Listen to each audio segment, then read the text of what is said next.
Hello everyone, welcome back to Johith Babu YouTube channel. మనం రోజుకో పదం చొప్పున నేర్చుకుంటున్నాం కదండి. ఆ సిరీస్లో మనం ఈరోజు 21st వర్డ్ ఏంటో నేర్చుకుంటున్నాము. సో ఆ పదం ఏంటో చూసేద్దాం. So today's word is draw. Okay, today's word is draw.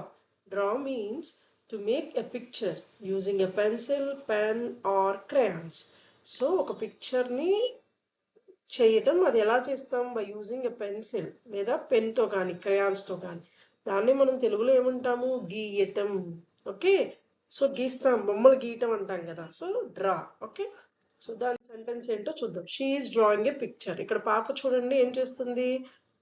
Picture draw చేస్తుంది. ఓకే, సో ఏంటి ఆ picture? Maybe A house, tree, some other. Okay, so she is drawing a picture. So ఇక్కడ చూస్తే మీరు అబ్జర్వ్ చేస్తే పెన్సిల్స్ తోటి draw చేస్తుంది, colour pencils తో. ఓకే, సో వాటి రిలేటెడ్ సెంటెన్సెస్ ఏంటో చూసేద్దాం. I draw A flower. నేను పువ్వుని గీశాను. She draws a house. ఆమె ఇల్లుని గీసింది.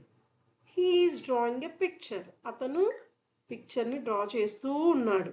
Current action. ఓకే, సో అందుకనే డ్రాయింగ్ అని వచ్చింది. I drew a bird yesterday.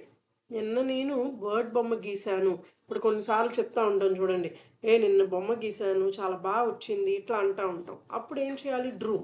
డ్రాకి draw, drew, drawn. So ఆ డ్రాన్, ఆ పాస్ట్ పార్టిసిపుల్ వాడేటప్పుడు డ్రాన్ వాడతాము.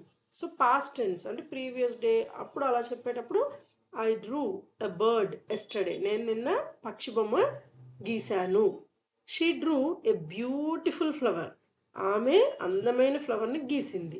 ఓకే, సో మీరు కూడా డ్రా అనే పదంతో సెంటెన్స్ ఫామ్ చేసి కామెంట్ సెక్షన్లో మెన్షన్ చేయండి. Thank you for watching Johith Babu YouTube channel. ఇంకా మీకు ఎలాంటి సిరీస్ కావాలి అనుకుంటున్నారో కామెంట్ సెక్షన్లో తెలియచేయండి. మా ఛానల్ కనుక మీకు నచ్చినట్టయితే సబ్స్క్రైబ్ చేసుకోండి. మా వీడియోస్ని మీకు తెలిసిన వాళ్ళకి షేర్ చేయండి.